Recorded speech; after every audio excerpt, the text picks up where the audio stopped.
안녕하세요. 예수비전 선교회 안희한 목사입니다. 아까 감리교단 목사님 한 분이 전화를 하셨어요. 굉장히 열심히 있는 분입니다. 뜨겁게 사역을 하시는 분입니다.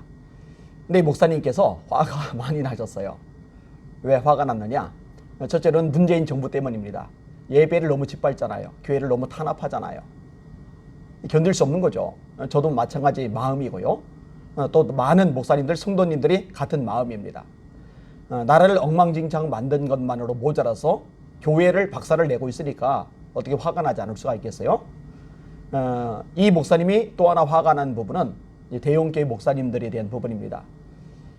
이번에 온라인 예배로 들어가면서 작은 교회들이 다 타격을 받았는데 대형교회들은 오히려 덕을 봤다, 이런 얘기를 하시더라고요. 그 부분은 이제 잘못 아신 부분이죠. 대형교회들도 이번에 타격을 많이 받았습니다. 힘들어진 교회들 꽤 있어요. 그래서 제가 아는 한에서 그런 정보들을 구체적으로 이야기를 해 주었습니다.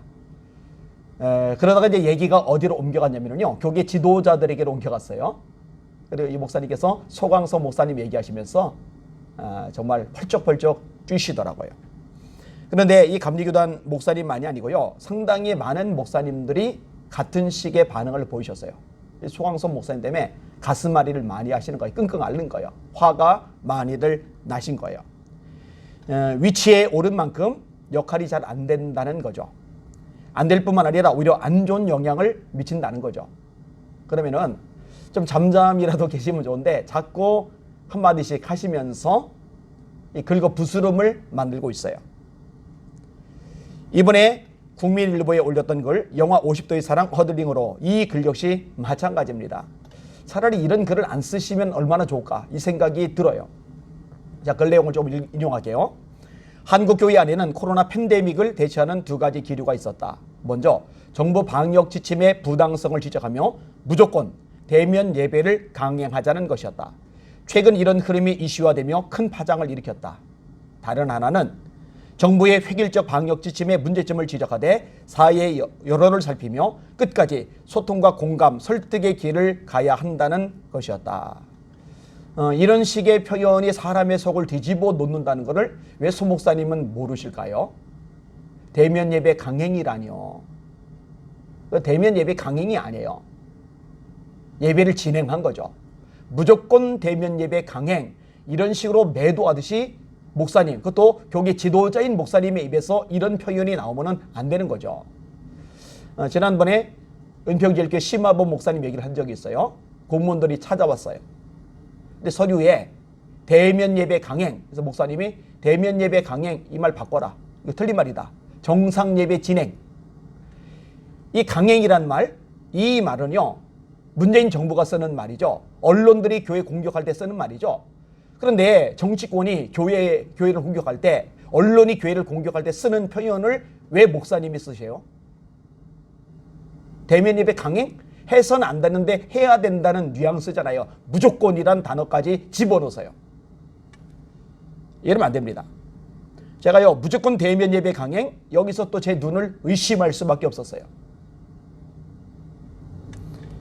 자, 소 목사님 글입니다. 이런 문제점이 촉발된 것은 정부 방역본부가 수도권을 제외한 지방은 2.0 단계인데 불구하고 교회만 2.5 단계를 적용해 예배 인원을 20명으로 제한했기 때문이다.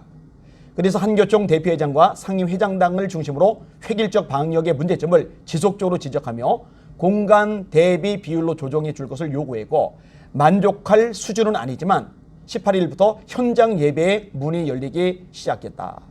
예, 맞아요. 방역 당국이 편파적으로 정책을 쓴 겁니다. 교회를 찍어 누른 겁니다. 형평성에 문제가 있어요.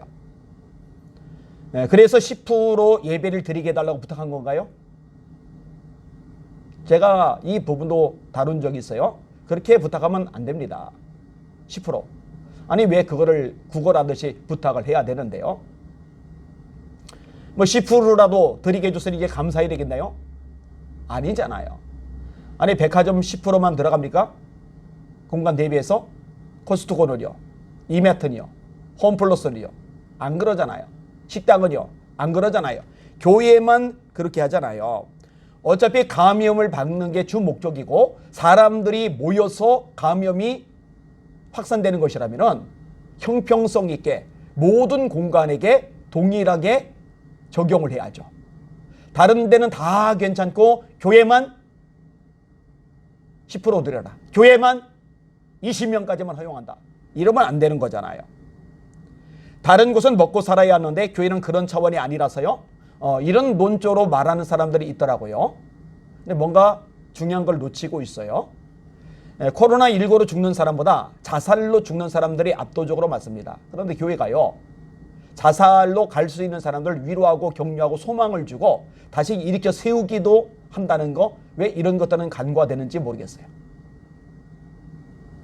참 여러모로 안타깝죠. 자, 소 목사님의 글입니다.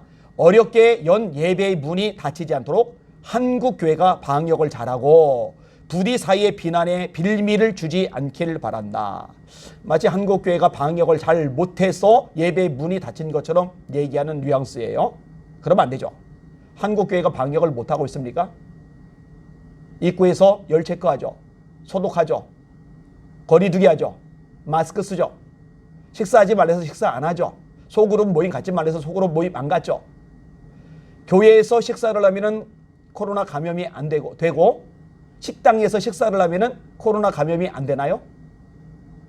그럼에도 불구하고 억지지만, 말도 안 되지만 따라줬어요. 그죠? 식사 안 하잖아요. 소그룹 모임 안 갔잖아요. 어쨌든 최대한 협조한단 말이에요. 그런데 마치 방역을 교회가 제대로 못해서 교회가 이 감염의 온상지가 된 것처럼 말하는 정부의 논리, 이 언론의 논리, 왜 그런 것들을 소 목사님이 같이 대변을 하느냐고요. 사회의 비판에 비밀을 주지 않기를 바란다. 이런 식의 표현도 마찬가지입니다. 솔직히 말해서 교회가 동선이 걸쳐지면 무조건 교회 발로 떠버리죠. 전철발 안 뜨고 버스발 안 뜨고, 그죠? 죄다 교회 발이에요. 그렇게 몰아가는데도 실제 통계는 교회발 확산이 다른 곳보다 그렇게 많지는 않아요. 이런 통계, 이런 팩트를 무시하고 정세균 안수 집사님은 교회가 마치 코로나 감염의 온상이처럼 그렇게 말하죠. 그리고 이런 것들에 대해서 교계 지도자들이 팩트를 가지고 제대로 지적하고 수정하는 것, 그런 거 하나 못하죠. 자, 소 목사님의 글입니다. 또 하나, 한국교회는 결코 서로가 서로를 정죄하고 공격해서는 안 된다. 무조건 나만 옳고 너는 틀렸다는 독선과 아집으로 편 가르기를 해서는 안 된다. 지금 한국교회는 지도자의 부재와 내부 균열의 대가를 혹독하게 치르고 있다. 위기 상황일수록 톱 리더십이 필요하고 원 메시지가 필요한데 한국교회는 지도자를 무너뜨리며 분열을 반복해오지 않았는가. 서로가 서로를 정죄하고 공격해서는 안 된다. 예, 공감합니다. 그런데 소 목사님이 기억을 잘 못하시는가 보네요. 남한산성 인용하시면서 김상현, 최명길 얘기를 끄집어내시고 어떤 말씀을 하셨죠? 김상현은 척합하죠. 최명길은 주합하죠. 현장 예배를 고수하는 목사님들, 교회는 척합파, 김상현 쪽인 거고, 온라인 예배를 드리며 정부 방침에 잘 맞춰주는 교회들은 주합파, 최명길인 거고. 근데 소 목사님이 뭐라고 결론을 내리지 얘기를 했죠? 김상현은 아무것도 하지 못했지만 최명길은 나라와 백성들을 구했다. 김상현은 아무것도 못했다. 아무것도 못했다. 근데 주합파 최명길은 나라와 백성들을 구했다. 어떻게 연결이 되는 거예요? 현장 예배를 고수하는 교회들, 목사님들은 아무것도 못한다. 그런데 온라인 예배를 드리고 정부 방침에 협조하는 교회들, 목사님들은 결국 살리는 역할을 한다. 그렇게 결론이 나잖아요. 그런 식으로 패를 가르고 공격적인 논조로 글을 썼던 분이 소 목사님이에요. 본인이 분쟁에 불씨를 던졌다는 거, 왜 그거는 자각을 못 하시는지요? 정말 이해가 안 됩니다. 온갖 고난 속에서도 욕을 바가지로 얻어먹으면서 언론의 공격을 받으면서도 예배는 생명이다. 우리가 목숨 걸고 지켜야 될 가치다. 다니엘처럼 기도를 위해서 목숨을 버릴 각오를 했던 다니엘처럼 예배를 위해서 우리는 목숨을 버린다. 이렇게 모든 것을 걸었던 목사님들을, 교회를 아무것도 못하는 존재로 눌러버린 분이 소 목사님이시란 거죠. 소 목사님의 그런 발언 때문에 얼마나 많은 이들이 마음이 상했는지 아세요? 화가 난 분들이 그래서 말이 생겼던 겁니다. 위기 상황일수록 톱 리더십이 필요하고 원메시지가 필요한데 한국 교회는 지도자를 무너뜨리며 분열을 반복해 오지 않았는가라고 하셨는데 애초에 정치 권력에 꼬리를 내리지 않았어야 돼요. 지도자들이 우리 방역에 협조하겠다, 소독 잘하겠다, 마스크 쓰겠다, 거리 두기 하겠다, 식사 안 하겠다, 소그룹도 자제하겠다. 그런데 예배만큼은 건들지 말아라. 예배는 우리 기독교의 생명이다. 예배만큼 손대지 말아라.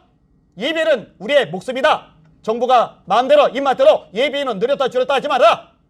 명령하지 말아라. 이건 협조를 구해야 되는 부분이다. 다른 거 다 협조하지만 예배 건들면 한국교회 전체가 들고 일어날 거다. 이렇게 교계 지도자들이 나왔더라면요, 한국교회가 한마음이 되었을 겁니다. 이렇게 갈라지지 않았을 겁니다. 박수 보내며 지지하며 힘을 모아 주었을 겁니다. 그리고 이렇게 힘을 모아서 한 목소리 내는 한국교회를 정치권이 함부로 찍어 누르고 우습게 여기고 무시하지는 않았을 겁니다. 헬스협회장이 들고 일어났죠. 헬스협회 전체가 목소리를 냈죠. 그때 정세균 총리가 어떻게 반응을 보였습니까? 보완책을 마련해라. 근데 소강선 목사님 포함해서 한교총 지도자분들이 정세균 총리 만나서 10% 예배 허용해달라, 소상공인 지원하듯이 상가 임대교회도 지원해달라 했을 때 이런 지하의 거절을 당했죠. 왜 그런 푸대접을 받았어요? 왜 대놓고 단칼에 거절하는 그런 태도를 보여요? 우습게 여겨지는 거죠. 그리고 나서 뒤늦게 10% 허용을 해주니까 한교총에서 애를 써서 노력을 해서 그동안에 꾸준히 수고를 해서 결실을 거둔 것처럼 자화자찬의 도구로 쓰냐고요. 제가 무슨 욕심이 있어서 한국 교회 지도자를 무너뜨리려 하겠습니까? 제가 무슨 야망이 있어서 한국 교회 지도자들 뒤 흔들겠습니까? 저 그런 거 관심 없어요. 그런데 지도자가 한국교회를 망가뜨리는 역할을 하게 되면 그냥 두고만 볼 수 없잖아요. 잘못되고 왜곡된 분위기를 만들면 정치 권력에 굴복하고 교회의 위상을 약화시키고 계속 짓밟게 만들면 목소리를 내릴 수밖에 없는 거잖아요. 앞으로도 소 목사님을 주목해 볼 겁니다. 차별금지법을 막는 일에 소 목사님이 앞장서셨고 귀한 역할을 해주신 거 제가 고맙게 생각했어요. 근데 참 존경하는 마음도 있었어요. 그런데 그 마음이 이번 일련의 일들을 거치면서 다 사라져 버렸습니다. 앞으로 계속 보면서 소 목사님이 어떤 태도, 어떤 행동을 하시느냐에 따라서 제 마음이 또 달라질 겁니다. 일부 인용을 했고요. 나머지는 기회가 될 때 뒷부분의 글 마저 다루도록 그렇게 하겠습니다. 내일 주일이에요. 그런데 저희에게는 내일까지 예배가 폐쇄입니다. 이번엔 너무너무 길게 느껴지네요. 속상하기도 하고요. 그리고 이제 수요 예배부터 예배가 정상적으로 진행이 될 겁니다. 지나가시다가 한마디라도 하나님 예수 비전 성결기회 가운데 성령의 불이 붙게 하여 주시옵소서.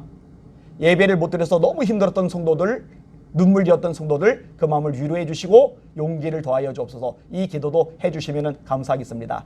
내일 주님 안에서 승리하고 은혜 많이 받으세요. 하나님 한 번 바라보고 열심히 이 세상 한복판 당당하게 걸어가십시다. 할렐루야.